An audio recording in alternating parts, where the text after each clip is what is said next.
네, 안녕하세요. 반갑습니다, 여러분. 자, 오늘은요, 2019년도 기출문제를 한번 풀어볼 건데요. 자, 저희가 운동생리학이라는 과목에 대해서 1과부터 7과까지 다 배워봤어요. 어떠셨나요? 굉장히 어렵죠. 굉장히 어렵기 때문에 지금 이 문제를 풀기 전에 먼저 개념을 정확하게 아시는 게 제일 중요하다고 생각이 들고요. 여러분이 보시면 알겠고 지금 풀어보셔서 다 알겠지만 굉장히 좀 생소한 단어들이 굉장히 많이 나오고 있는데요. 이러한 생소한 단어들도 매년 똑같은 유형으로 유출이 되기 때문에 여러분은 이 기출문제를 정확하게 다 외우시고 그 다음에 시험을 준비하시면 더 좋은 결과가 나올 것 같습니다. 자, 오늘은 운동생리학 과목에 대해서 한번 알아보도록 할 건데요.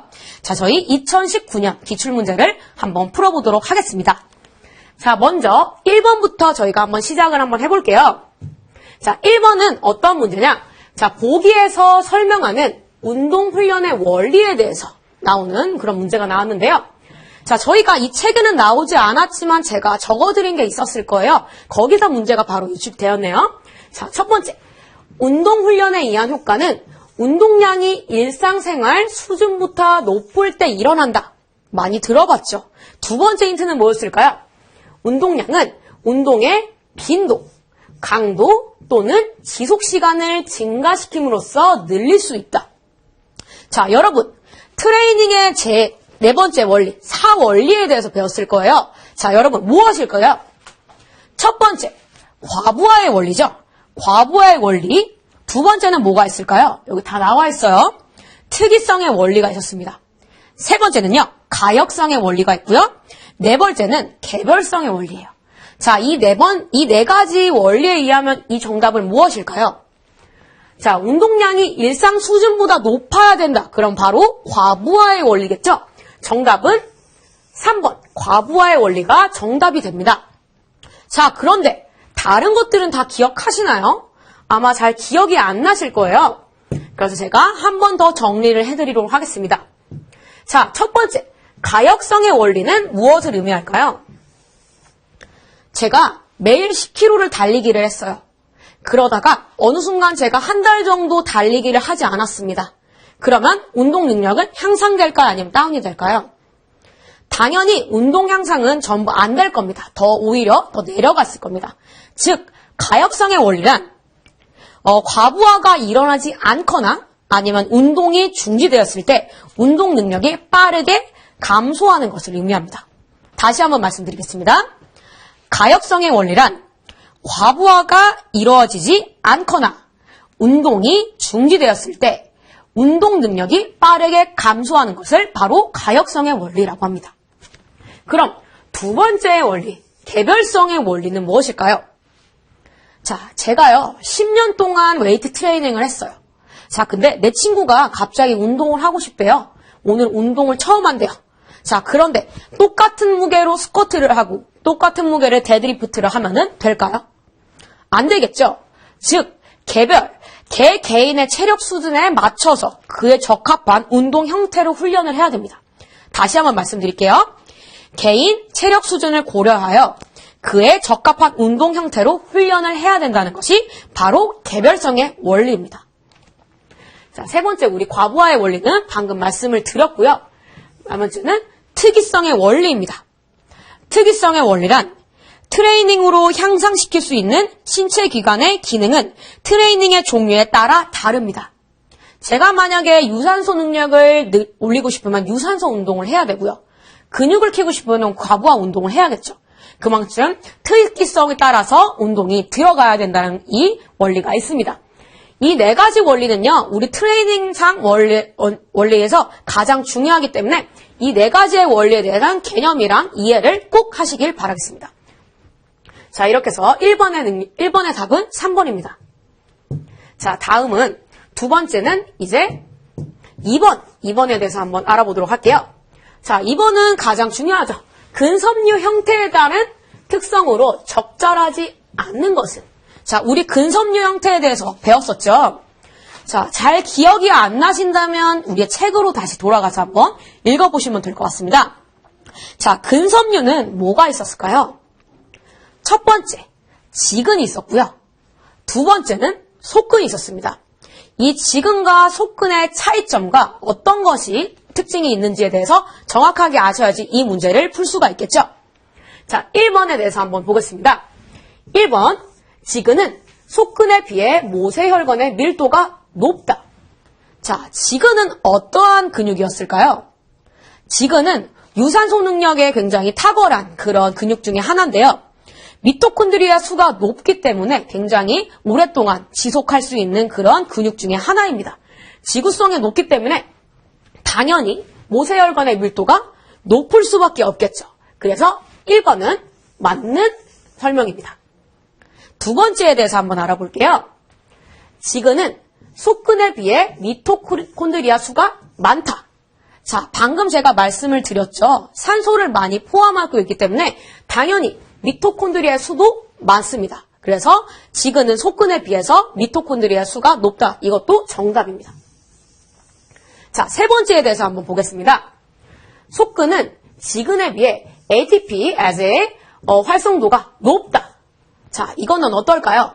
자, ATP를 효소인데 이거를 지근이 얼마나 더 빨리 분해를 할 수 있는지에 대해서 알아보는 문제인데, 속근은 지근에 비해서 ATP를 빠르게 분해를 해서 ATP를 형성하기 때문에 이것도 맞는 설명입니다. 속근이 더 빨리 에너지를 형성을 하죠. 그렇기 때문에 이것도 맞는 거고요. 자, 4번이 어떤 걸까요? 속근은 지근에 비해 피로에 대한 저항성이 높을까요? 아니겠죠. 낮겠죠. 자, 이 지근 같은 경우는 당연히 오랫동안 장거리로 운동을 할 수 있기 때문에 피로에 대한 저항성이 속근에 비해서 더 높습니다. 그렇기 때문에 정답은 속근은 지근에 비해서 피로에 대한 저항성이 높다가 아닌 낮다로 해서 정답은 4번이 되겠습니다. 자, 지금 속근과 지근 섬유에 대해서 차이점에 대해서 조금 헷갈리신 분들이 많으실 거예요. 저희 책을 보시면 정확하게 나와 있기 때문에 한 번 더 읽어보시고 풀어보시는 것을 추천드립니다. 다음은 조금 쉬운 문제가 나왔어요. 자, 혈액 내 산소 운반 물질. 혈액 내에서 산소를 운반하는 물질은 과연 무엇일까요? 자, 여러분. 우리가 만약에 그 적근 같은 경우는 레드머슬 같은 경우는 미토콘드리아 안에 이제 뭐가 많이 들어있죠? 헤모글로빈이라는 게 굉장히 많이 들어서 빨간색 근육을 형성하고 있습니다. 자, 그러면은 정답은 뭘까요? 혈액 내에서 산소를 운반하는 물질은 당연히 2번이겠죠. 헤모글로빈이 많아서 빨가지기 때문에 헤모글로빈은 산소를 운반하는 그런 물질입니다. 이거 꼭 한번 기억을 하시고요. 그러면은 다른 것들은 무엇일까요? 글루코스는 우리가 에너지원으로 사용할 수 있는 것들. 그래서 탄수화물이 분해해서 되는 게 글루코스고요. 마이오글로빈은 헤모글로빈과 약간 비슷하게 생겼죠? 마이오라는 뜻이 근육이라는 뜻입니다. 근육 내 산소를 운반하는 물질을 바로 마이오글로빈이라고 해요. 그래서 둘의 차이점은 조금 있습니다. 헤모글로빈 같은 경우는 혈액 내에서 산소를 운반하는 그런 특징을 가지고 있고, 마이오글로빈 같은 경우는 근육 내에서 산소를 운반하는 그런 특징을 가지고 있습니다. 유리지방산은 뭘까요? 자, 지방에서 분해되는 것들이 유리지방산이죠. 그래서 정답은 뭘까요? 아주 쉽게 2번 헤모글로빈이라고 알 수가 있습니다. 이것들은 꼭 한번 기억을 하시면은 다음 문제를 풀 때 굉장히 도움이 많이 될 것이라고 생각이 듭니다. 자, 다음은 이제 4번으로 한번 가보도록 하겠습니다. 자, 4번은 조금 어려웠을 수도 있어요. 4번 한번 읽어볼게요. 고강도 운동 중 젖산여치가 발생하는 원인으로 적절하지 않는 것은? 자, 여러분 지난번에 제가 한번 적어드렸을 거예요. 젖산여치가 뭐였을까요? 잘 기억이 안 나시죠? 제가 다시 한번 개념을 설명해 드리겠습니다. 자, 젖산여치란 운동 부하를 점증시켜 나갈 때 혈중 젖산 농도를 급격히 증가시키는 시점의 운동 강도입니다. 다시 한번 해볼게요. 젖산여치란 운동 부하가 갑자기 운동 시간을 점증시킬 때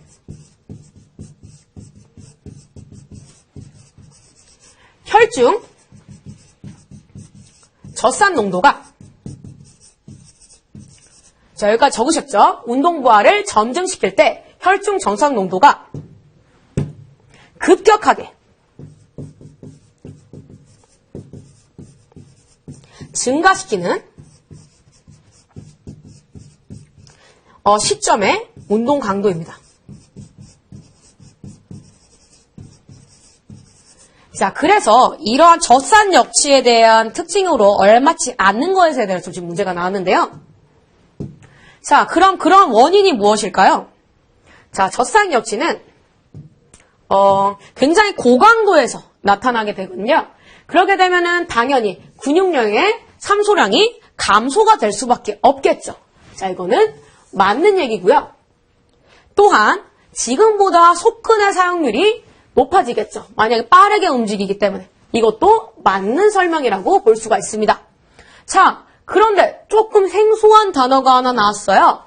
코리사이클의 증가가 나왔는데요. 코리사이클은 여러분 처음 들어보셨을 거예요. 코리사이클은 다른 것 중에 하나입니다. 코리사이클, 즉 젖산 같은 경우는요. 두 가지 경로에 의해서 분해가 됩니다.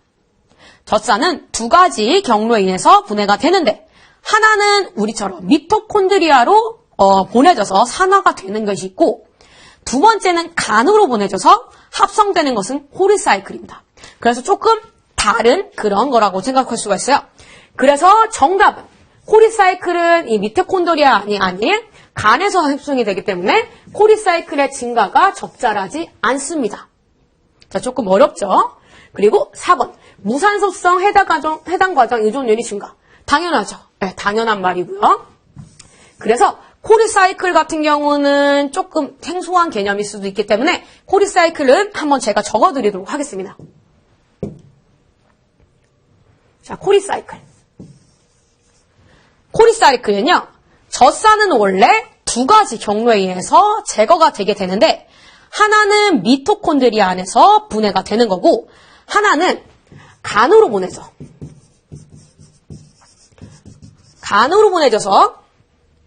합성되는 것이 코리사이클입니다. 그래서 조금 색깔이 다른 거는 바로 3번이라고 볼 수가 있겠죠. 자, 이거는 꼭 한번 외우시고요. 다음은 5번 문제에 대해서 한번 알아보도록 하겠습니다. 자, 췌장에서 이미 힌트가 나와버렸네요. 보기는 췌장에서 분비되는 혈당 조절 호르몬에 대한 얘기가 나왔습니다. 기형 니근에 들어갈 용어를 바르게 나열한 것. 자, 여러분, 우리 췌장에서 나오는 호르몬 뭐가 있었죠? 자, 혈당 조절하는 호르몬들이 있었을 거예요. 하나는 인슐린, 하나는 글루카곤. 이 두 가지에 대해서 나왔는데 이 두 가지 중에 하나가 정답이겠죠? 자, 기억은 혈당 저하 시 글리코겐과 중성지방의 분해를 증가시켜 혈당을 높여주는 역할을 한다. 혈당을 높여주는 역할을 하는 호르몬이 뭐였을까요? 맞습니다. 바로 글루카곤이죠. 답은 3번 아니면 4번일 텐데요. 그래서 글루카곤입니다. 자, 글루카곤에 대한 설명이고 니은은 혈당 증가 시 세포 안으로 포도당 흡수를 촉진하여 혈당을 낮추는 역할을 합니다. 혈당을 낮추는 게 뭐죠? 바로 인슐린에 관한 이야기입니다. 그러면 답이 나왔네요. 글루카곤과 인슐린. 정답은 4번입니다. 자, 여기서 근데 알도스테론이라는 이 호르몬이 하나 나왔는데 여러분 이 알도스테론은 무슨 역할을 할까요? 다들 기억을 하실까요? 자, 알도스테론은 부신 피질에서 분비가 되는 호르몬 중에 하나입니다. 자, 알도스테론은 우리 몸에서 수분을 조절하는 호르몬 중에 하나입니다. 다들 기억하시죠? 운동 시 수분 손실에 자극이 되어 나트륨을 재흡수해서 수분 손실을 억제하는 호르몬입니다. 그래서 지금 췌장에서 나오는 호르몬은 아니죠. 그래서 글루카곤과 인슐린에 대한 설명이었습니다. 여러분, 인슐린과 글루카곤은 항상 단골로 출제가 되기 때문에 꼭 기억을 하시고 문제를 푸시면 좋으실 것 같습니다. 자, 이렇게 해서 정답은 4번이라고 볼 수가 있습니다. 자, 우리가 1장에서 배웠던 체력에 대한 내용이 나왔네요. 아주 쉽게 풀 수가 있겠죠? 다음 중 건강 체력의 요소가 아닌 것. 우리 체력 중에서 건강 체력에 대해서 나왔네요. 자, 건강 체력과 또 무슨 체력이 있었을까요? 운동 체력이 있었어요. 자, 건강 체력은 무엇일까요? 건강 체력. 근육을 한 번 최대로 수축할 수 있는 것. 근력. 오랫동안 유지할 수 있는 거는 근지구력. 그리고 오랫동안 뛸 수 있는 능력. 심폐지구력. 또 뭐가 있었을까요? 바로 유연성. 부상 범위 없이 움직일 수 있는 범위. 그리고 마지막은 신체 구성. 이렇게 있었습니다. 자, 그럼 여기서 틀린 거는 어떤 걸까요? 바로 1번. 순발력이죠. 자, 1번이 순발력이 건강 체력 요소가 아니었습니다. 그러면 순발력은 어떤 체력 요소일까요? 맞습니다. 이 순발력 같은 경우는 운동 체력입니다. 운동 체력에는 어떠한 것들이 있었는지 한번 생각을 한번 해볼게요. 자, 순발력을 표현, 스피드도 하나의 운동 체력이라고 볼 수 있고요. 평형성, 협응성, 민첩성, 그리고 반응 시간, 이런 것들이 바로 운동 체력이라고 할 수가 있습니다. 이 체력의 종류에 따라서 나눠지기 때문에 이러한 것들은 꼭 외워주시길 부탁드리겠습니다.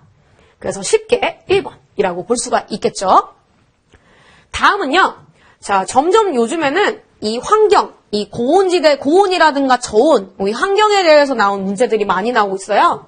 자, 고지대에서 장기간 노출했을 때 나타나는 생리적 적응 현상으로 적절하지 않은 것이 나오네요. 자, 여러분 기억나시나요? 고지대. 자, 기억이 나시는 분들도 있고 안 나시는 분들도 있는데 저희 7과에서 배웠습니다. 고지대에서 이제 오랫동안 훈련을 하게 되면 어떤 일이 나타나게 될까요? 고지대에서 많이 훈련을 하게 되면은 헤모글로빈 안에 있는 적혈구가 증가해서 산소 이용 능력이 증대가 됩니다. 자, 그러한 특징을 가지고 있는 거를 찾아보면 되겠죠? 그러면은 고지 환경에서 수능을 하게 된다면 헤모글로빈 안이 이제 증가를 하게 되는데, 자, 그러면 당연히 적혈구의 수가 증가를 하겠죠. 또한 혈액의 산소 운반 능력은 어떻게 될까요? 고지대에서 계속 수능을 하기 때문에 당연히 산소 운반 능력이 향상이 되게 됩니다. 자, 세 번째는 근육의 모세혈관 밀도는 어떻게 될까요? 모세혈관 밀도가 높아져야겠죠. 감소가 아닌 증가가 정답입니다. 감소가 된다면 오히려 떨어지겠죠. 유산소 능력이. 모세혈관 밀도는 증가가 된다. 꼭 기억을 해주시고요. 주어진 절대 강도 운동 시 폐환기량은 당연히 증가가 될 것입니다. 그래서 우리가 한번 다시 정리를 한번 해볼게요. 자, 고지대에서 이제 장기간 노출하면은 어떻게 될까요? 첫 번째, 적혈구 수가 증가를 하게 되고요. 혈액의 산소 운반 능력이 높아지게 됩니다. 그리고 폐환기량이라든가 모세혈관 밀도가 증가를 하게 되죠. 그래서 이 네 가지는 꼭 기억을 하시고 생각하시면 되게 좋으실 것 같습니다. 다시 적어드릴게요. 첫 번째,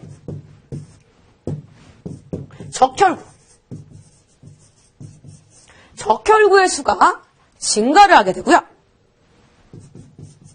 두 번째는 어떤 경우가 있을까요? 혈액의 산소 운반 능력이 높아지게 됩니다. 그리고 세 번째는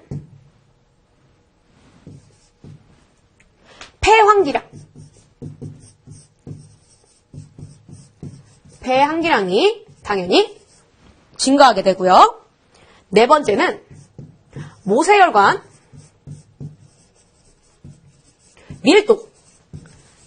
밀도가 증가를 하게 됩니다. 이 네 가지 적응을 꼭 기억을 해주시면 좋으실 것 같습니다. 자, 이렇게 해서 7번을 한번 알아보았고요. 다음은 8번 한번 알아보겠습니다. 자, 8번 문제는 저희 이제 신경계에 대해서 나왔네요. 자, 신경계 가물가물하시죠? 자, 신경계 다시 한번 적습을 하고 시작을 한번 해볼게요. 다음, 보기에 기억 니근에 들어갈 용어로 바르게 연결한 것은? 자, 보기 볼게요. 신경계는 중추신경계와 말초신경계로 구분이 됩니다. 말초신경계 중 자율신경계는 흥분성의 기읍과 억제성의 니은으로 구분됩니다. 너무 쉬운데요. 너무 쉬운데요.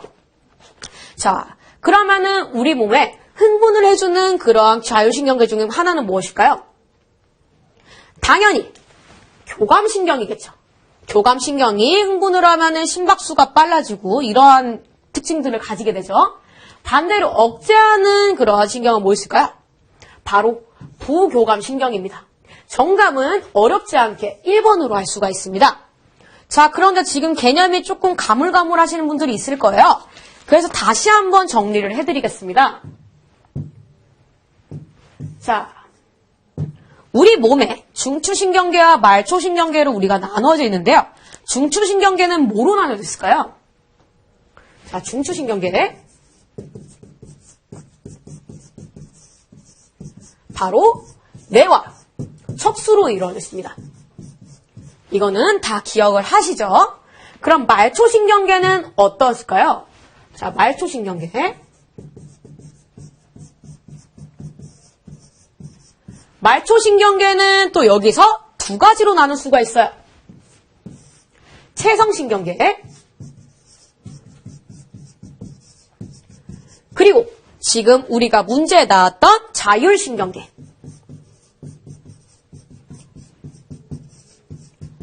이렇게 나눌 수가 있습니다. 자, 체성신경계는요, 또 나눌 수가 있어요. 뇌신경. 뇌신경으로 나누고 또 척수신경. 이렇게 나누어지고요. 자율신경계 같은 경우는 다시 교감신경과 부교감신경. 이렇게 나눠지죠. 그래서 이거는 한번 쭉 읽어보시고 말초신경계는 체성신경계와 자율신경계로 나누어진다. 그리고 체성신경계는 뇌신경과 척수신경으로 나누어지고 자율신경계는 교감신경과 부교감신경으로 나누어진다. 자, 이렇게까지 알고 계시면 너무 좋을 것 같습니다. 자, 그러면 이 특징은 뭐가 있을까요? 자, 여러분, 갑자기 내가 놀랬던 상황, 갑자기 내가 가만히 있는데 누군가가 저를 놀래켰다고 생각해 볼게요. 그러면 어떻게 될까요? 첫 번째, 심장 박동이 촉진이 되겠죠. 심박수가 빨라질 겁니다. 그리고 호흡 운동이 빨라질 거고요. 동공, 눈이 커질 겁니다. 침 분비가 억제가 되고요. 소화액 분비가 억제돼서 소화가 잘 안 될 수도 있고요. 그런 이러한 교감신경의 특징들이 있습니다. 그래서 정답은 어렵지 않게 1번으로 볼 수가 있습니다. 자, 다음은요. 자, 조금 어려운 게 나왔어요. 이거는 외우시는 게 아마 좋으실 것 같습니다. 자, 운동 시 폐포와 폐모세혈관 사이에서 산소 교환율을 증가시키는 직접적인 원인은 무엇일까요? 자, 이거 같은 경우는 제가 정답을 바로 알려드릴게요. 폐포 같은 경우는 산소량이 높아야 되고요. 폐동맥의 산소량이 낮아야 기체 교환이 쉽게 일어납니다. 즉,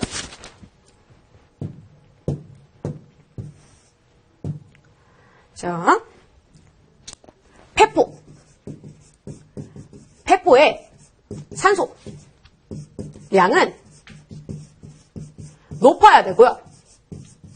폐포의 산소량은 높아야 되고, 반대로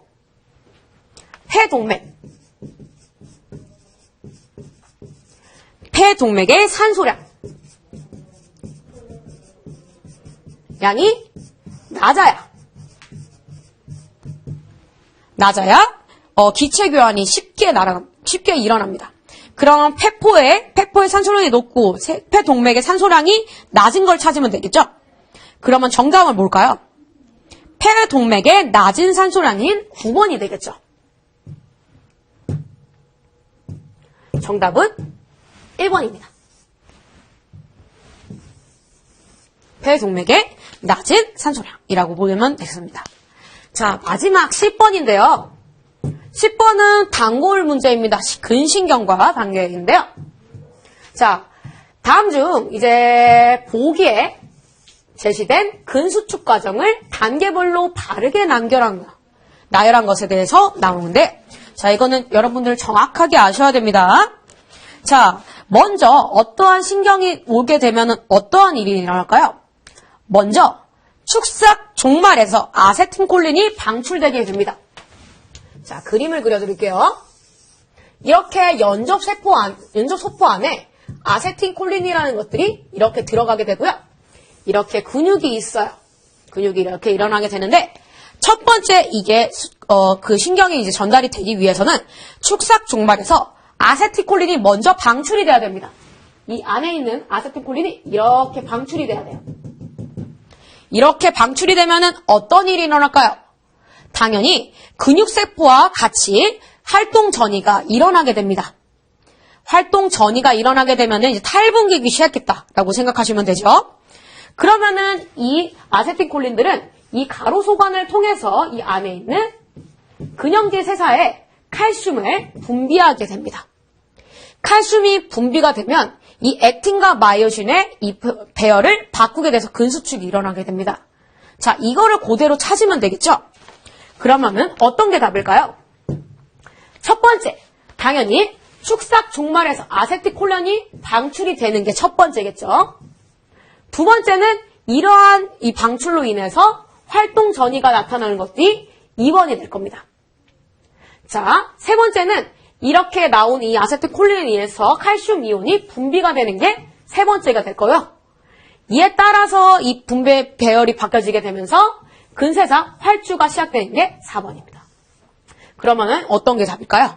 바로 3번이 답이 되겠죠. 자, 이렇게 해서 지금 이렇게 1번부터 10번까지 한번 알아봤는데 정말 다양하게 문제가 많이 나오죠? 자, 매번 이렇게 다양한 문제가 나오기 때문에 여러분들께서는 기출문제를 많이 풀어보시는 게 도움이 많이 될 것이라고 생각합니다. 자, 다음 강의부터는 이제 11번부터 20번까지 한번 알아보도록 하겠습니다. 자제는 수고 많이 하셨습니다.